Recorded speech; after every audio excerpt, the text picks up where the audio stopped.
Hello students, myself Falguni Salvi, your social science teacher, and today we are studying about your civics textbook and social science. सामाजिक विज्ञान की किताबों के अंदर सामाजिक और राजनीतिक जीवन द्वितीय भाग जो है वो हम आज पढ़ेंगे। क्लास 7th के हिंदी मीडियम के बच्चों के लिए आज से ऑनलाइन क्लास स्टार्ट हो चुकी है, तो आपको जो भी वीडियो जो भी वर्क भेजा जाता है वो आप टाइम टू टाइम कंप्लीट करें, अपडेट रहें, घर से ज़्यादा बाहर ना निकलें क्योंकि बीमारी फैल रही है। जितना हम ध्यान रखेंगे उतनी जल्दी ये जो स्कूल बंद होने का या लॉकडाउन का जो भी समय शुरू हुआ है वो उतनी जल्दी ख़त्म होगा। So let's start our class. इकाई 2 हम पढ़ना शुरू कर रहे हैं। इकाई 2 के अंदर अध्याय 2 हम आज स्टार्ट करेंगे, स्वास्थ्य में सरकार की भूमिका। चूँकि हम जानते हैं भारत एक लोकतांत्रिक देश है, तो लोकतंत्र के बारे में हमने पढ़ा था। लोकतंत्र के अंदर जहाँ पर सभी लोगों को वोट देने का, मत देने का अधिकार मिलता है और सरकार जो है वो लोगों के द्वारा, लोगों के लिए ही बनाई जाती है। लोकतंत्र में लोगों की यह अपेक्षा रहती है कि सरकार उनके कल्याण के लिए कार्य करे। मतलब लोकतंत्र के अंदर सभी लोगों की मांग रहती है, ये इच्छा रहती है कि सरकार उनके लिए काम करे। इसी को सोच करके हम उन्हें वोट देते हैं। यह शिक्षा, स्वास्थ्य, रोजगार प्रदान करने एवं गृह निर्माण, सड़कों के विकास तथा बिजली आदि उपलब्ध कराने के माध्यम से हो सकता है। मतलब सरकार हमारा विकास या कल्याण कैसे करेगी?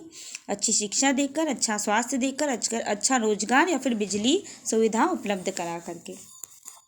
इस अध्याय में हम स्वास्थ्य के अर्थ और उससे संबंधित समस्याओं को जांचेंगे कि स्वास्थ्य क्या होता है, स्वास्थ्य का मतलब क्या है और स्वास्थ्य अच्छा न होने से क्या क्या बीमारियां या क्या क्या समस्याएं आ सकती हैं। इस अध्याय के उपशीर्षकों को देखिए। अब इसके क्या क्या उपशीर्षक हैं वो आपके अगले पेज पे हैं, तो हम देखेंगे। आपके विचार में यह विषय सरकार के काम से किस प्रकार जुड़ा हुआ है? स्वास्थ्य जो है वो सरकार के काम से किस प्रकार से जुड़ा हुआ है, अपने दिमाग में आपको सोचना है। नेक्स्ट पेज पर चलते हैं। स्वास्थ्य क्या है? देखिए, हम सभी जानते हैं जब हमारा शरीर पूर्ण रूप से जितना काम उसे करना चाहिए उम्र के आधार पर जब वो कर पाएगा तो हम स्वस्थ हैं। किसी बीमारी के कारण अगर वो काम हम नहीं कर पाते तो हम अस्वस्थ हैं। स्वास्थ्य के बारे में हम अनेक प्रकार से सोच सकते हैं। स्वास्थ्य का अर्थ है हमारा बीमारियां और चोट आदि से मुक्त रहना, लेकिन स्वास्थ्य केवल बीमारियों से संबंधित नहीं है। आपने उपयुक्त कॉलेज में से केवल कुछ स्थितियों को ही स्वास्थ्य से जोड़कर देखा होगा। प्राय हम ध्यान नहीं देते हैं कि उपयुक्त हर स्थिति का संबंध स्वास्थ्य से है। आप ऊपर जो देख रहे हैं, जैसे कि पानी लेकर के कुछ महिलाएं जा रही हैं, एम्बुलेंस खड़ी है, ठीक है, और खेतों के अंदर झुग्गी झोपड़ियों में लोग रह रहे हैं, बच्चे जो हैं वो बाहर खेल रहे हैं, तो ये सारी चीज़ें स्वास्थ्य से संबंधित है। अब आप सोचेंगे कि कैसे, तो आगे दे रखा है आपके लिए। बीमारी के अलावा हमारे शरीर के लिए उन कारणों पर भी विचार करना आवश्यक है जो हमारे स्वास्थ्य पर प्रभाव डालते हैं। ज़रूरी नहीं है कि बीमारी ही हमारे स्वास्थ्य को जो है वो खराब करें। कुछ और चीज़ें भी होती हैं जो हमारे स्वास्थ्य पर असर डालती हैं। उदाहरण के लिए, यदि लोगों को पीने के लिए स्वच्छ पानी और प्रदूषण मुक्त वातावरण मिले तो वे सामान्यतः स्वस्थ रहेंगे। मान लीजिए कि अगर आपको पानी अच्छा मिल रहा है, पीने का पानी, या फिर आपके आसपास का एरिया प्रदूषण से मुक्त है, तो आप अच्छी तरीके से सांस ले पाएंगे और जो केमिकल हैं उन सभी से दूर रहेंगे और आपका शरीर स्वस्थ रहेगा। दूसरी ओर, यदि लोगों को भरपेट भोजन न मिले अथवा वे उन्हें घुटन भरी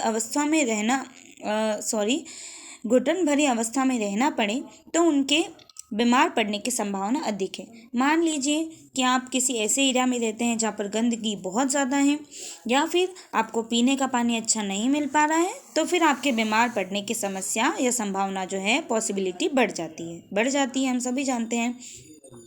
हम सब चाहते हैं कि हम जो भी कार्य करें चुस्ती से और ऊंचे मनोबल के साथ करें।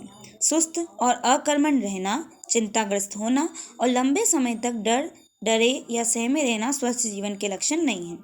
हम सभी जानते हैं या चाहते हैं कि जैसे आपका काम है पढ़ाई करना, परिवार के लोगों का काम है काम करना, मम्मी का काम है घर का काम करना, पापा बाहर जाते हैं, तो सभी लोग जब अच्छे से चुस्ती से काम कर पाएँ तभी हम अपनी आकांक्षाओं को जो है अपनी मंजिल तक पहुंच पाएंगे।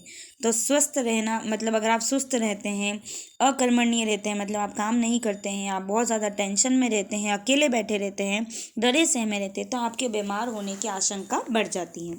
हम सबको तनाव मुक्त और प्रसन्न रहना चाहिए। हम सबको तनाव मुक्त मतलब टेंशन नहीं लेनी चाहिए और प्रसन्न हमेशा खुश रहना चाहिए। हमारे जीवन के ये सभी पहलू स्वास्थ्य के हिस्से हैं। खुश रहना, टेंशन में नहीं रहना, अकेले न रह करके अच्छा भोजन करना, अच्छा पानी पीना, अच्छे वातावरण में रहना, अच्छी सोच रखना, ये सभी स्वास्थ्य से संबंधित है। चलिए अब नेक्स्ट पेज पे चलते हैं। भारत में स्वास्थ्य सेवाएं।